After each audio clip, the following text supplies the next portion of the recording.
childish sometimes.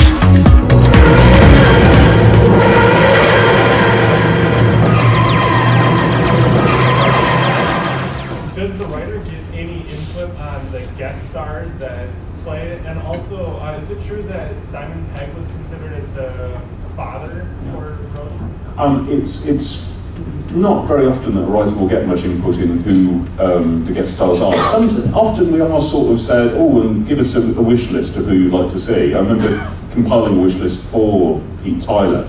But that's really down to the director and the casting people. And they do a terrific job of it. Yes, Simon Pegg was originally going to be Pete Tyler, but I don't think that's a secret. I think that's been out there in the world for a long time. But it was about the schedule, that something happened in his schedule, and so he got to do the editor in the next episode instead. And we got that wonderful, wonderful Pete Tyler, who just continues to, Sean Dingwall just continues to amaze me. And his eyes, the way he conveys stuff. My dad never realised that Pete Tyler was based on him. And because Pete Tyler, all those wonderful jobs that Pete Tyler had that he never did any good at, are a list of my dad's jobs. And, but my dad did really well with his last one, and, did really well with the last one. He wasn't a complete failure like Pete. But and then when Pete Tyler came back in the Sideman one, I remember my dad calling me up and saying, "Oh, there's that shifty one again." I don't think much of him, He didn't learn it was based on it until my brother bought him one of the making of books in which I admit as much in an introduction.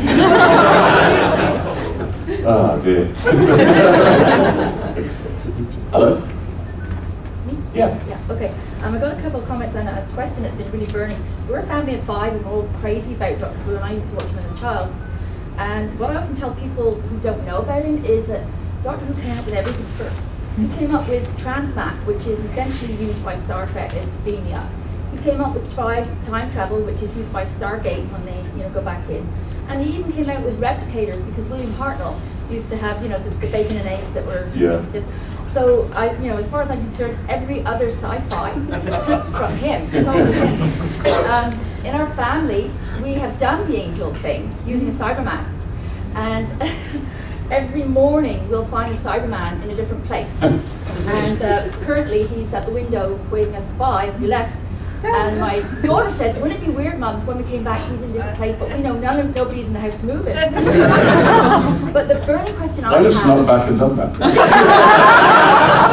The burning question I have is, when the angels were brought in, they initially had such a unique way of killing people by sending them back into time. And then you see them again and just breaking people's necks.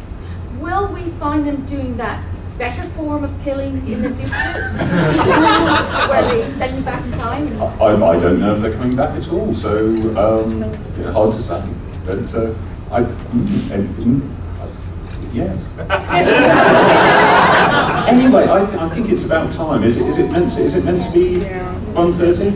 Oh, thank you for being so lovely.